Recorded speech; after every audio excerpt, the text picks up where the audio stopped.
What is up? What is up? What is up? What is up, Pro Design Builders? Welcome to another live stream where I give you the best game that I got when it comes to design and building new development projects. I'm Sam, your host, and welcome to the Pro Design Builder Facebook group. Right, so this group is specific for real estate investors that are struggling with knowledge and experience to become real estate developers. I went through the same experience, right? And I jumped through a lot of hoops. I kissed a lot of frogs, and I got out the other side to where I wanted to, right? So if you don't know my story, I gotta always tell you, my story. But anyways, I first got into real estate investing when my wife was supposed to go to med school, and she wrote me a letter one day saying that she didn't want to go. She didn't foresee us having the family life that she envisioned. If you know anything about me right now, I am a active foster dad. I am a active adoptive dad. I adopted twins, and fostering is a big part of who I am and something that I'll be doing pretty much for the rest of my life. So, and she has always kind of known that. So when she wrote me this letter, I'm not gonna lie, I was very disappointed and kind of distraught. We actually had to go see our our married our pastor, which is a married couples counselor, and he kind of laid it all out. She laid it all out for them, and at the end of that meeting, he was kind of like, I agree. I agree with her. I mean, the fact that she would hold family in such a high regard, but what it did was it kind of left us in a place where I still didn't know what our future was gonna look like, and that's when she said to me, she's like, "Why don't we look into investing?"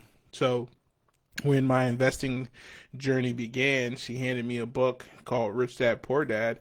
And after I read that book, it really spoke to me. Right? It spoke to, who I want to be, who I want to grow into.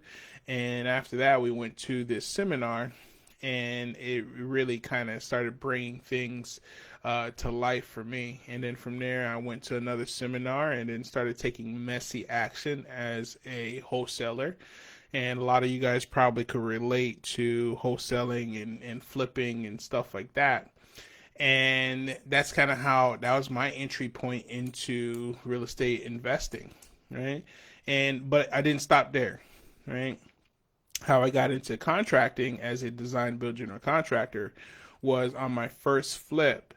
I hired a contractor, I fired a contractor. I hired a second contractor, I fired a second contractor. I hired a third contractor, and on my third contractor, I realized that this business has contractor problems, and I probably was never going to be happy with the contractor's execution and stuff like that. I saw the opportunity, I got really good at it, and then I was like, you know what? Let me look into being a contractor. Right, but before that happened, as an investor, I remember a property that we bought, and a car had ran into it. So I approached this building engineer, and I approached him and I said, "Hey, listen, I want to learn how to, build houses." And he said to me, he was like, "Sam, if you pay me 30 grand, I'll teach you everything you need to know." Right? I'm like, 30? And then he said, "You know what? Make that 40. If you pay me 40 grand, I'll teach you everything you need to know, about building and stuff like that." And I walked out of there and I was like, this guy's a real jerk, because he wasn't personable. He wasn't somebody that I actually really wanted to kind of truly learn from. And I remember walking out of there, and I was like, I gotta figure this out, right? I remember I had a friend that was a developer, and he was a big time developer in Manhattan, and I went and I flew up there to meet with him. At the time, he had about $600 million of projects under his belt. He had a couple $100 million in projects coming up, and I just sat there and I just pretty much ask him about how did he get started, what did he do, what were things that he did, and stuff like that. But I remember after that meeting, I said to myself that for me to become a developer, I had to learn this business through construction. And that shortly after that is when I started my construction company. I was a design build general contractor for the last 8 years. I still own my own construction company because it makes sense to be vertically integrated. So throughout all of that, a lot of lessons learned, a lot of bad moves done, and I realized, and through having several mentors now, amazing mentors actually, I realized my road to development and design build could have been done a lot shorter with the right mentors involved. So I want to return the favor to inspiring developers, and without having to go through the 13, 14 years of jumping through hoops, figuring it out like I did. But I don't regret it. Going to the school of hard knocks wasn't a bad thing. I got a lot of lessons that I won't do again, and you don't have to take those. So, today's training is about how to identify profitable land opportunities. So I'm going to really be breaking down what this looks like for you when you're looking at land opportunities. So let's dive in. All right. So it all starts with market research. All right. So understanding the local market conditions. The first step is to understand that real estate demands in the area. Look at the trends of population growth, economic development, job creation, infrastructure, regions with increasing demand. We like populated cities, right? Areas or just on the outskirts of populations or urban areas and stuff like that. Reason being is the increased activity in the infrastructure and the job opportunity provides for quicker sales, right? So when you're looking at market research, you don't necessarily want to be in rural areas because it takes longer to sell those type of properties. So the rule of thumb is anything under 5 million, someone has to live in. They need a roof over their head. All right. You have to remember we are 4.1 million units short, right? So this math works in your favor. It works in our favor in understanding that. The biggest difference is there's a knowledge gap, and bridging that gap to get your first project off the ground is the challenge. So that's what I'm here to kind of help you do. So some of the ways that we do market research is we use sites like LoopNet, Zillow, Redfin. All right. Also, review your local economic reports from the Chamber of Commerce or the Economic Development Office in your city. So if you just type into Google Economic Development Office in your specific area, it will pop up, and you could do some market research there on what's going on as far as development. Also, you want to check construction and building permits. What types of permits are already planned and approved, right? That's going to really start to tell you the story on what is happening in your particular area. So focus on emerging markets. Highest returns come from investing in areas that are currently undervalued but expect to grow due to planned infrastructure or business development, right? So planned infrastructure, right? What is infrastructure? Roads, highways, solar panel plants, a number of different batteries, which is big now because we're doing this big conversion from gas to, solar power, those types of chips that when you hear the Congress and different, and when you hear Congress talking about bringing certain types of infrastructure and then they pass a package of billions of dollars, that is infrastructure that will eventually come into your community. But the thing about it is people all need somewhere to lay their head, right? And like I said, 5 million and below, there's probably an executive that needs to lay his head and bring his family. So you don't be afraid of that. So assess supply and competition. So identify whether the area is supplied with similar types of development. Too many available properties can suppress prices and rentals, while low competition in high demand areas is a strong indicator of profitable opportunity.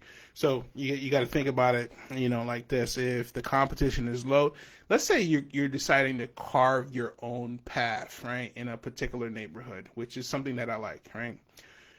As a developer, your job is to create the highest and best value in that particular area, right? You have the ability with the knowledge and the vision to go into a particular neighborhood and begin to transition that neighborhood into its highest and best value, right? Depending on how great the schools are, whether it has great walkability, whether it has great transportation, how close is it to malls, etc.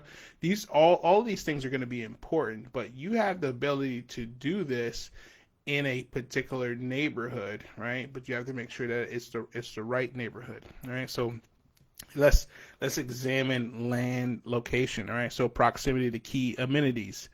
A location close to essential amenities like schools, parks, shopping centers, and public transportation often enhance the land's value. Convenience is a significant driver for both residential and commercial development. Those are some of the things that I had already mentioned to you.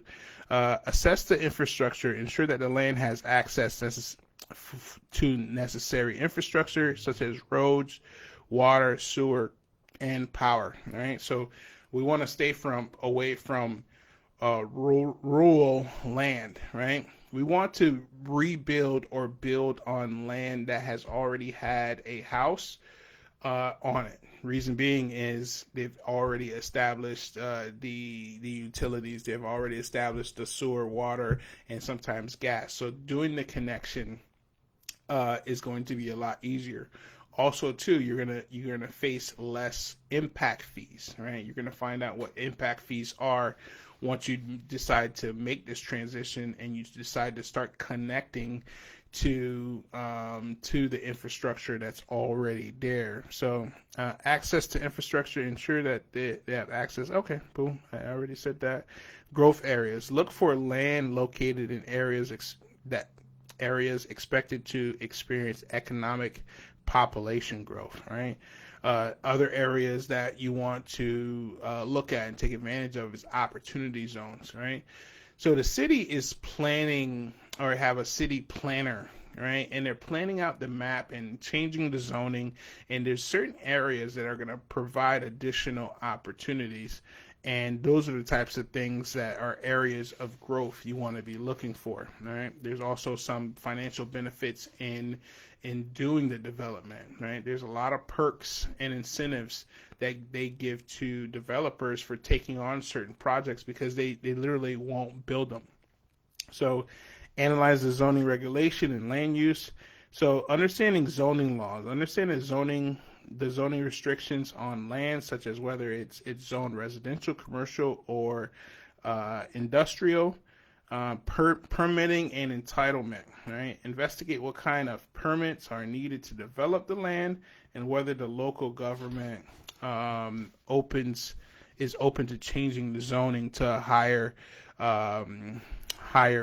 value use, or i.e. converting agricultural land to residential or commercial or mixed use. These are the types of things that you want to know and you want to ask questions about when you're talking about tying up certain properties.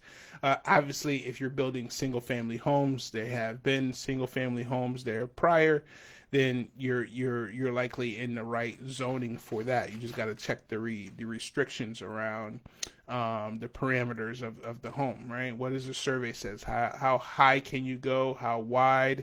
And is there any variations that could be done to increase that to its highest and best use? Those are the types of things that you want to know, right?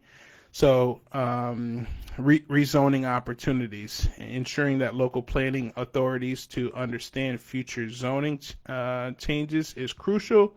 Underutilized properties, properties that are underutilized or outdated, such as old factories or vacant retail spaces, often provide redevelopment opportunities. Developers can acquire and repurpose such properties and can create high value real estate, right? So these are the types of opportunities you want to be looking for, right? So you got to think about this.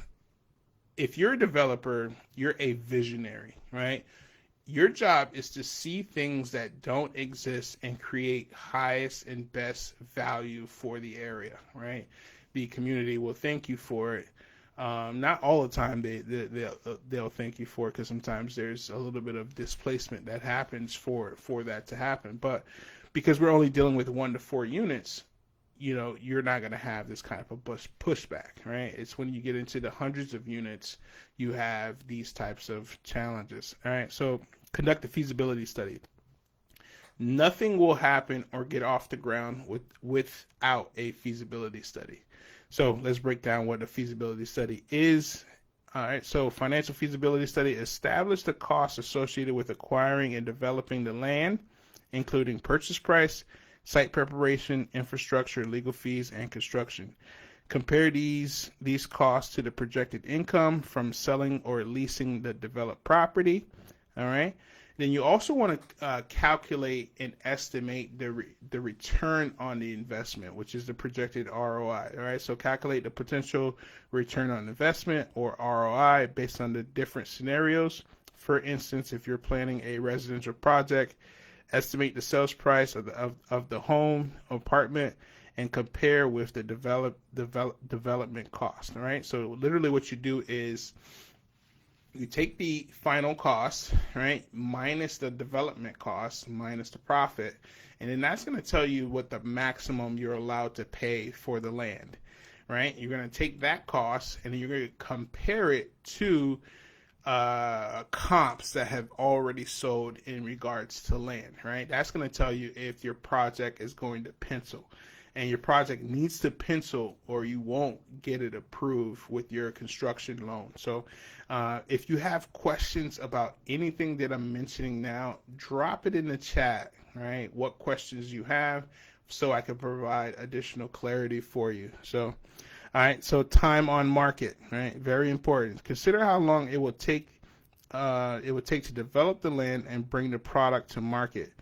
Longer development timelines can increase costs and exposure to market risk, right? So the longer your project is going to take, this is why having and hiring the right team is so important, right? So the longer that it takes, right, the more it's going to cost. That's just kind of how this thing goes, right? So the faster it is, the better it is, and you stop spending, day in and day out, right, on your monthly expenses. What, right? So evaluate the site condition, right?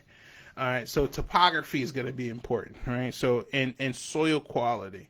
So one of the first things that you do when you're thinking about taking on a project, a new development project, is they do a soil test, right? And one of the things that they do with the soil test is they drill all the way down and see if they can hit bedrock, and then they pull all the way up, and then they scan all of that information and they give you a report.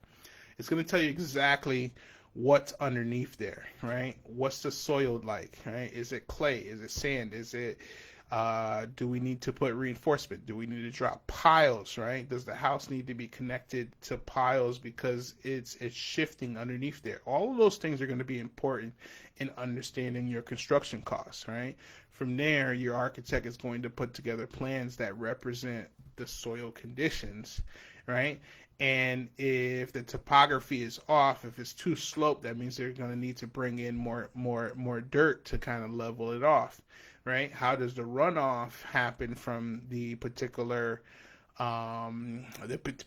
piece of land, right? All of these things are going to be important in understanding how to analyze the dirt, right? So environmental concerns. Be aware of environmental issues such as contaminated soil, flood zones, and endangered species habits, right? So depending on the area, that's why I like homes that are already built, right? Because you're not dealing with endangered species, right? If it was a vacant piece of land or rural land, then you might have different avian species that are endangered or protected, and then now you have a bigger challenge, right? So also understanding flood zones, right? FEMA has certain type of requirements on where the land level needs to be according to the crown of the street. So, don't be intimidated by a lot of the information that I'm sharing. If you have questions, just feel free to ask me and I'll plug in the gaps. Right? So, utility access. So, confirm the availability of essential utilities like water, electricity, gas, sewer. If utilities are not readily available, factor in the cost and timeline for connecting them, right? So, like I said, you want to be in areas where these connections have already happened, or even if it didn't happen just yet, and that piece of land has been vacant for a long time, but it has properties around it, right? So that's a good indicator as well, because they have already connected to the city water and brought in utilities and etc. So you could connect to those connections pretty easy, which is important for you to know and understand, right? So analyze comparable sales, right? So comparable land sales, look for recent land sales in the area and determine the market value of the land. So comparing similar size parcels with similar zoning, infrastructure, and land featuring features, right? So comparable property sales. If the land is intended for residential or commercial, analyze the sales that just sold, right? That's going to be a good indicator for you, right? So one of the most challenging things that you could do is be the first developer to set a comp, right? But that's okay. I like setting the comp because now you create your own lane as you create your own comp, so to speak, when you are first, right? So now when you're first to the area to build something that represents something of quality, now that comp is going to always be your comp, and then now you could continue to build in that particular area. So also too, you want to find one designated area and then kind of specialize yourself in that particular area. You don't want to bounce around in different towns and etc. You want to know and understand that community, know and understand the officials in that community. That's going to be very important, and continue to do business in that area, because once people get to kind of know you and get to kind of know the type of work that you produce, then it's all going to work out in your favor, right? So engage in local expert, right? So this is going to be key, right? Real estate brokers, work with a local real estate broker who specializes in land and development. They often have insights into off-market deals and upcoming opportunities that aren't widely advertised, right? So also use land use attorneys. Engage in land use attorneys or urban planners who understand the local zoning laws, permitting process, and potential for rezoning or entitlements, right? So the team that you hire, the team that you are working with is going to be very important in your success, right? So if you're hiring professionals, which you are managing professionals as a developer, that's the route you need to go, right? So you want to explore government incentives. That was something that I mentioned briefly, but let's kind of dive into some of the government incentive programs when we're looking at land, right? So tax incentives. Some areas offer tax incentives or subsidies to developers who build a specific zone, or such as an opportunity zone, right? So low income housing, the government will subsidize you, or enterprise zones. These incentives can significantly boost profitability, right? So now a lot of people want to build affordable housing. And if you are building affordable housing, there is some government programs that want to support that, and it will cut you a check for taking on that sort of project. So grants and financing assistance. Research grants or low interest financing programs available for certain types of development projects, especially affordable housing, green building initiatives, or urban renewal projects. Right. So, lastly, most important, right, when you're taking on this kind of project, right, have multiple exit strategies, right, and we're going to kind of dive into, right, so consider short-term and long-term holds, right, determine whether the land is better suited as a quick flip or a long hold, right, so one of the long holds may be kind of like the one I described, where the investor bought this piece of land, mixed use buildings started going on around him, and now it made it a little bit more valuable once he put some plans together in that particular parcel. But it was a long term hold, it was a long term exit strategy for him, right? That he purchased for $300,000 or $400,000. Now he was trying to sell it with plans for $7.5 million, right? These are the sort of opportunities that you can plan for if you understand where the city planner is going with the plans in your city, right? So, flexible development options. Look for land that offers flexible development options, allowing you to adapt your plans based on market conditions. Land that can be used for multiple purposes, i.e. residential, commercial, mixed use, increase your options and reduce your risk. Anytime you have flexibility on the direction that you're able to take the project, then that's good, right? So if you are buying dirt and sitting on it and waiting for opportunity, and understand that the zoning will allow you to put commercial there or put multifamily there, you want to know that stuff kind of walking in. So hopefully you guys got a lot of nuggets in this particular training. I try to bring the best value that I can. I do have something special that I'm working on, and I've been working on it for a long time. I'm rolling out my program for investors who want to go through it, right? So I'm going to be working on a beta soon, right? And so be on the lookout for that. Or just message me and ask me about my program that I'm going to be rolling out soon. Is I'm going to offer it for a select number of people. I'm not sure what that number is yet. And I'm going to roll with the beta where I take you through my course and help you kind of get some of your projects off the ground. So outside of that, I'll catch you next week where I'll bring you another training. And outside of that, have a great day.